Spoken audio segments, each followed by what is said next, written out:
Good morning. Today I want to talk a little bit about my history of book publishing and the use of the web in my speech through both mediums and the comparison of each. And for example, these are the three sites that remain right now. And that's the blog. It's a movie review yesterday, and it's in my name with a couple of important embeds of very important videos. The speech I gave at Hamlin in 1998 on my first book, and then that dangerous thought experiment video. And then those are the books that I published. And let me just go through a few pictures first, and then we'll be into the talk. That's the website doaskdotell.com that I had until 2022. From 1999 to 2022 and put a lot of content on. That was an earlier site that was called High Productivity Publishing that went through 1998, or that started in 1997 actually, and went through, ended in 2005, and was all moved to Do As Do Tell. And that's a picture of the three Do As Do Tell book covers, and a couple of other things. That's the apartment, the Raisinworth Towers I lived in Annandale, Virginia in 1995 through 1997 when I was writing the book. That's where I worked when I published the book. This is the building we'd been in, was torn down, but I actually worked in that building in Ballston and Arlington, Virginia. And then I moved to Minneapolis. It's part of avoiding a conflict of interest. I changed jobs, or I within the same company, and moved to a different division. Was actually living in that apartment building, the Churchill. I worked behind those other buildings, and that's the Churchill right there. That was on the sixth and seventh floors. It had two different apartments, and that's another picture of the Churchill. And that's ING again. I showed you the last time. Was Relia Star, and then became ING, and then now it's Voya. And that's the Nana Boujou Resort north of Grand Marais, north of Duluth. I just threw that in. Visited that in 2019. But let's just get back to the talk. And I'm going to use a little bit of a prompt because I don't have a teleprompter. But between the writing took place between 1994 and 1997, and the first printing was officially released with about 400 copies by mailing it to the Library of Congress officially and to the editor on July 11th, 1997. And I transferred from my employment from Arlington, which served military officers heavily, to Minneapolis. The new corporate headquarters took advantage of a merger actually on September 1st, 1997, to avoid a possible conflict of interest. So I wouldn't be working with material related to military officers particularly. And I did find book distributors in Minneapolis, the Bookmen, and I managed to sell out the first printing by the middle of 2000. There was one glaring error in the back cover of when the Bill of Rights was found. I fixed with the going to print on demand with iUniverse in 2000. My staying in Minneapolis, that should be, it's a typo there. My staying in Minneapolis was perhaps put in jeopardy in 1999 when my mother suddenly, they decided they wanted to do coronary bypass surgery, which arguably might have expected me to come back as the only son, but I didn't have to, and we settled that. I wrote a second book of essays, which I showed on that website here in in 2002, or after 9/11, and um, another author was actually Bazet, who wrote a book with iUniverse called Damages, told me he was getting under more pressure to get out and sell the books than I ever got at the beginning. But I got a call in about 10 years later, after my mother had passed away at the end of 2010, and I was in the house by myself, suddenly on the day after President's Day in 2012, as to why I wasn't trying harder to sell my books. And by then it was 10 years old.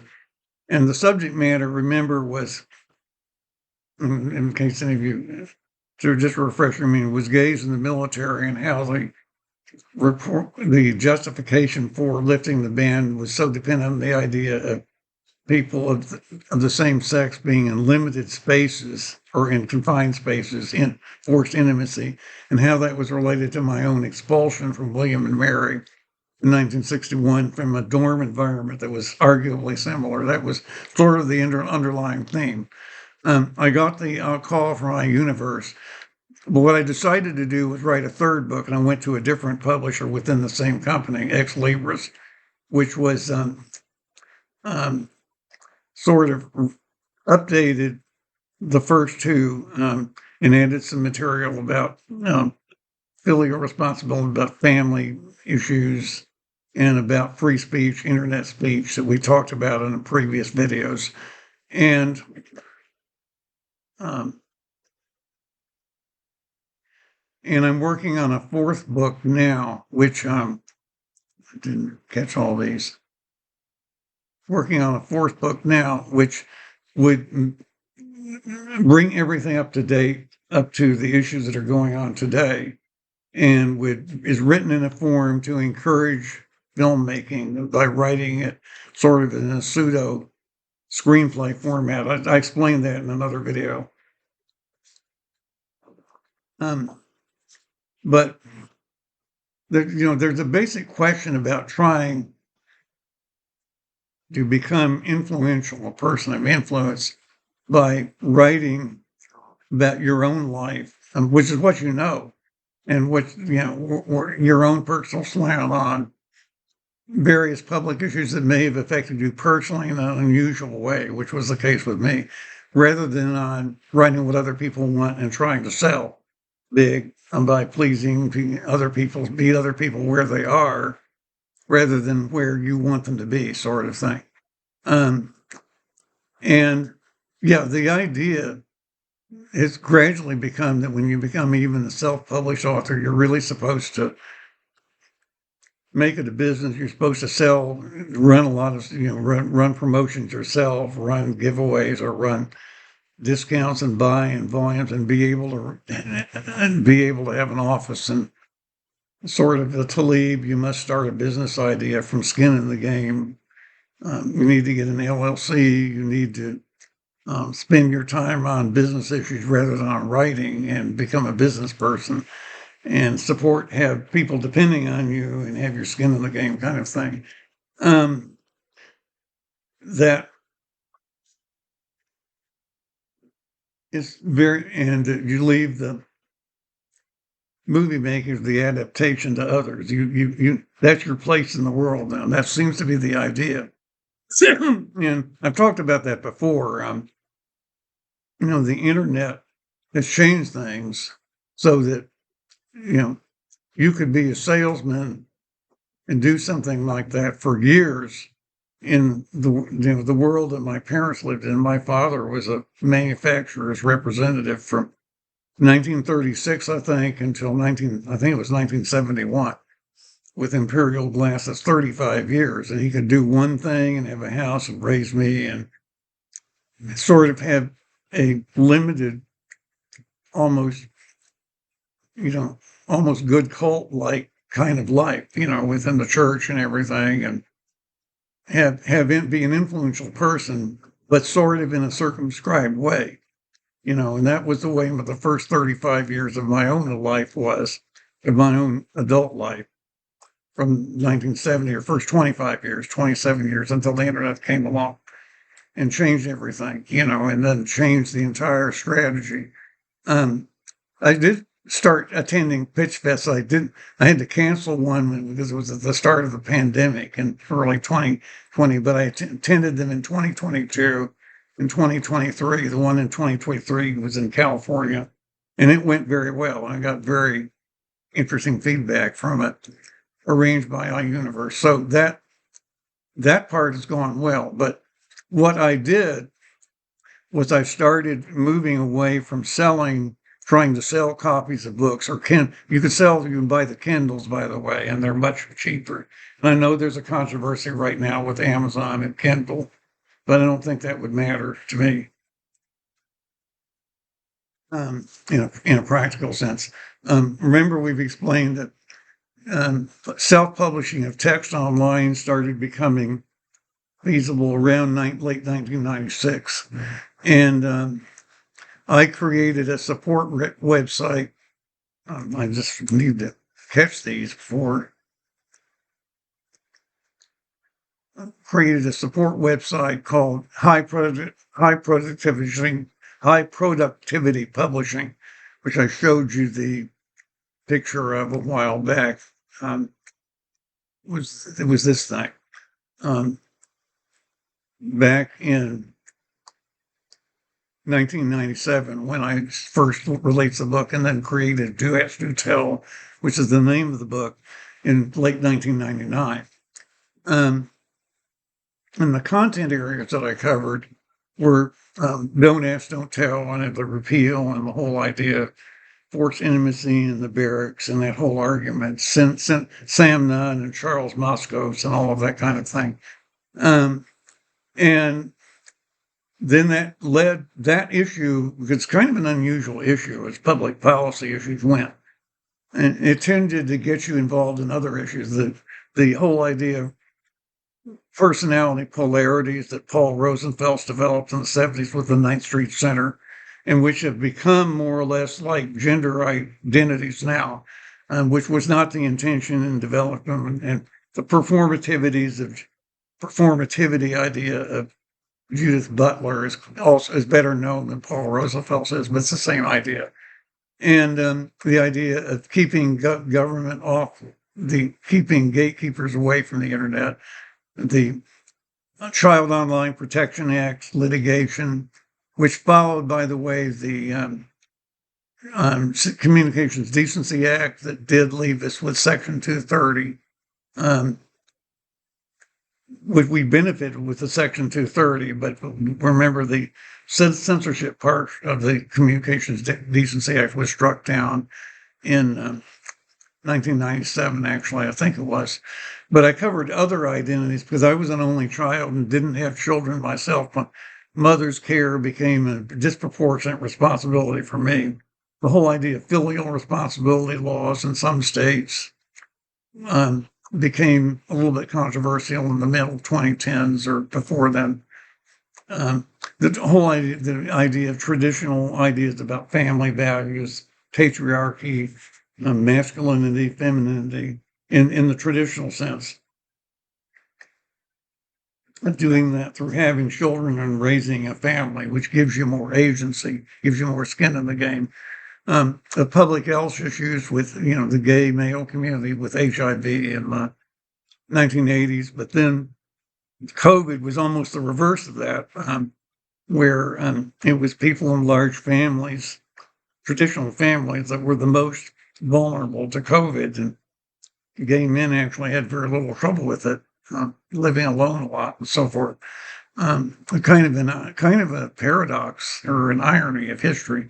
The whole idea of discrimination law, non-discrimination, versus this affirmative action, which actually can become reverse discrimination. And then, of course, DEI and sort of the psychological pressure on people to recognize minority groups that comes with it. And of course, what Trump has been doing. The job market changes, the fact that the mainframe market kind of died. I talked about that in a video about a week ago, why it did. It became sort of kind of fragmented and kind of died away. The whole idea of depending on economic stability, the debt ceiling issue, and by the way, we could have a problem this summer with it if Congress and Trump, if they play games, we could have a problem by this summer again. The general idea of the moral issues around having individual personal agency, and then the way both Marxism or communism and fascism, which we might be on the edge of now, and not exactly, we're not. It's authoritarian, I think, but it's not totalitarian, which is a difference. I don't think Trump is not really totalitarian. I think he's authoritarian. Maybe he's sort of more about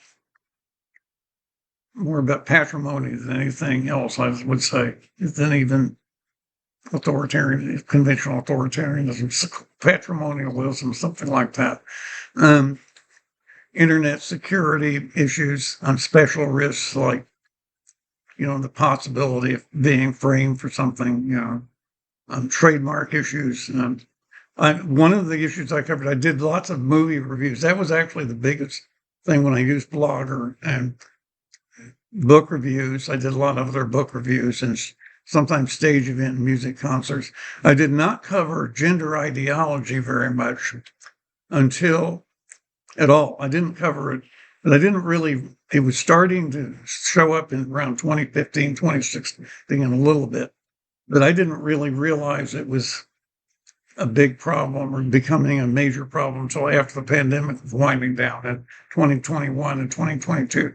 And why that is, we can talk about later. But that's the one big thing I never really covered that I should have covered better than I did. And I just didn't really see how deep it had gotten until it was too late. I used Google Blogger, and including AdSense, by the way. I had fair luck with AdSense for a while, particularly during the financial crisis of 2008. For about a year there, I had pretty good income from AdSense. The financial stuff actually drew attention to me, helped me actually get visitors. But then I started using WordPress in 2014 and then added 2 more domains in 2016. Now, 2016, when I was still in the house, was when I could have considered trying to go to YouTube.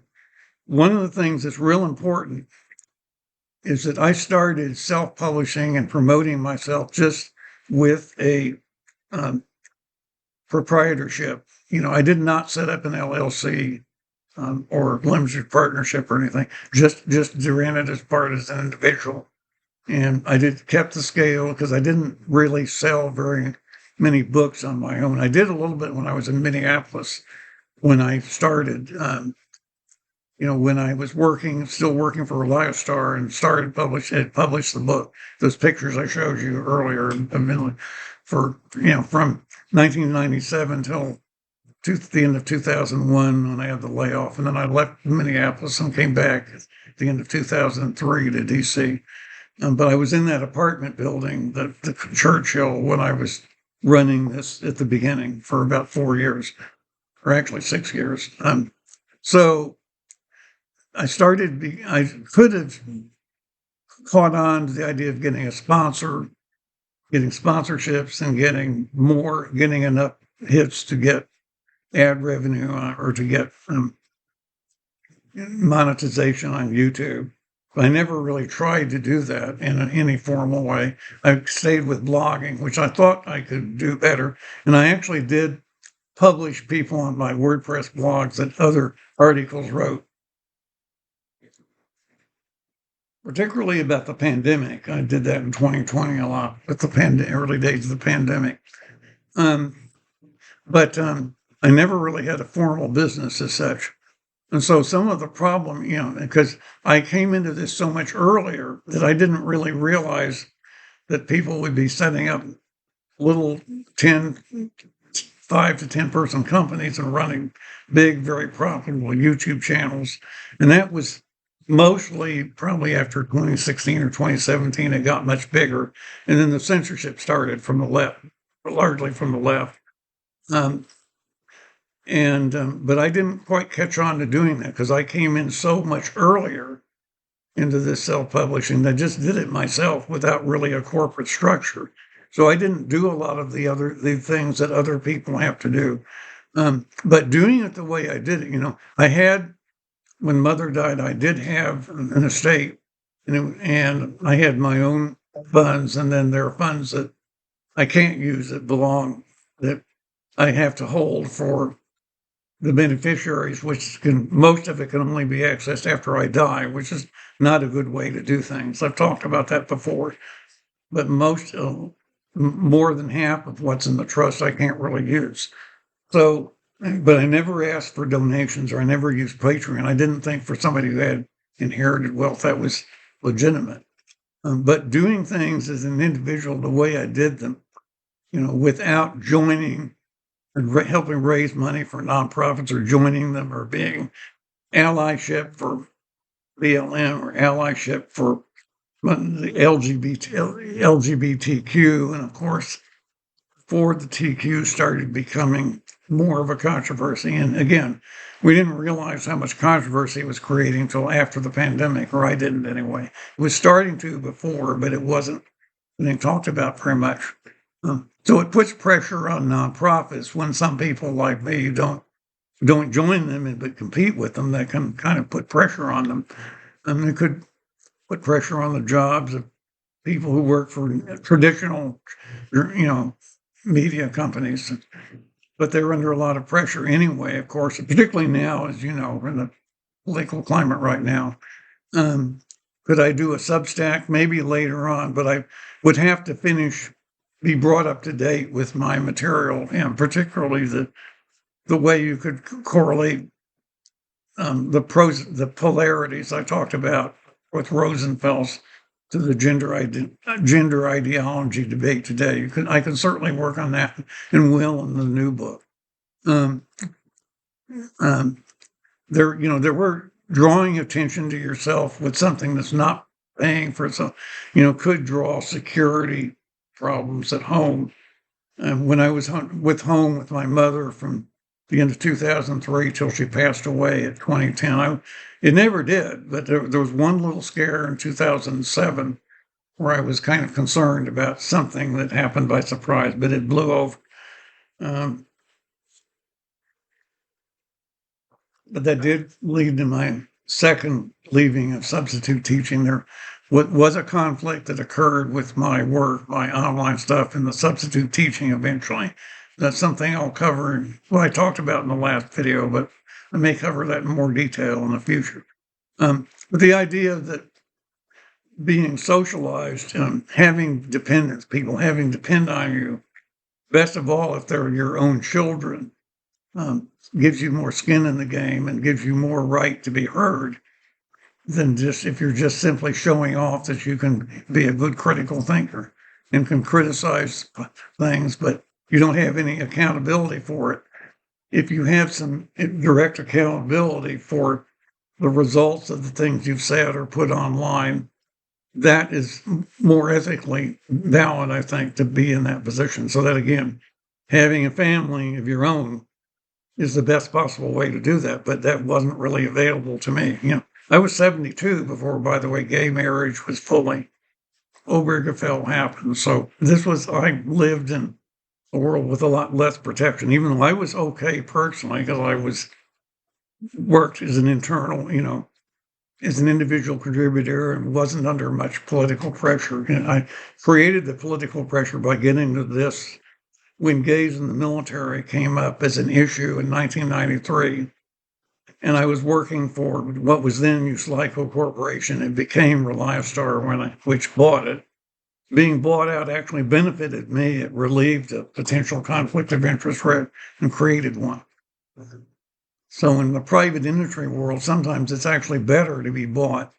Sometimes it's not the case with what's going on with Trump and Musk and so forth right now in the government, but actually in private industry, you're sometimes much better off than that, because there are things you can do.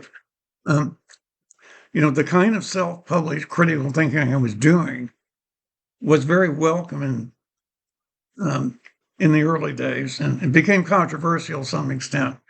Um, I it became less it became less welcome after maybe 2016, after Trump became in office, and after we had Charlottesville, and then the far right, and frankly, white supremacy, even to some extent, attracted so much attention with the Charlottesville riots, and then the left became much more vocal. George Floyd and cancel culture, and then the whole transphobia thing and everything. It became more difficult for me. So what I did was, as I said, I downsized and stopped using Blogger at the end of 2021, and the WordPress also in the middle of 2022, and have only one WordPress blog now, which I think I showed you that this, and have one website in my name. And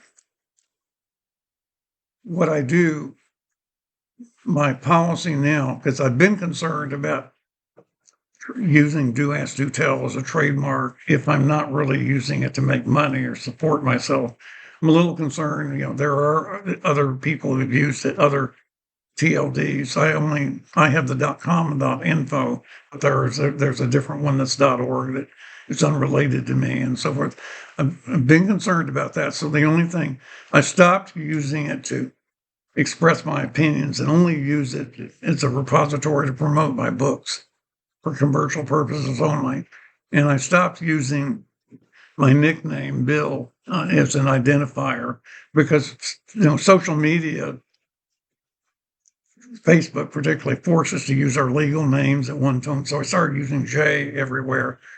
And again, if you're not really making money off your nickname, I was concerned that could lead to trouble. So only for the books that are on Amazon now, I'm still using it in my books that are published already, but I'm not using it for new labels. But I don't know with the new book I'm writing whether I'll use my legal name, John Williams, or use the nickname. That's still up in the air. And I'm not sure what the title will be, but that's something that's a little bit up in the air.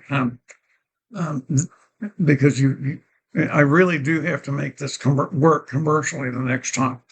I can't just talk but when I want to, and that's not going to be allowed forever, I don't think. You're seeing the world be, much more concerned about, much more limiting on freedom of speech, just paying much more attention to marginalized groups. And even on the right, there is a kind of wokeness on the right that you have to belong somewhere. You can't just be alone.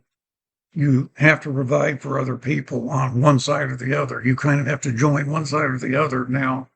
What was so promising in 2010, 2011, even when I got, was on my own. Mother had passed away, but I could do what I wanted for a while, and it started getting much more compromised. Not because of Trump himself in 2017, but because of the extreme backlash from the left. And now I just don't know what's going to happen. So that's what I wanted to talk about today. Again, I don't consider myself to be a member of any group. I speak only for individual rights and responsibilities. I don't speak for which group is oppressed and who is the oppressor. I just won't deal with things that way or be forced to. So again, that's what I wanted to talk to you about today. And I do thank you for listening.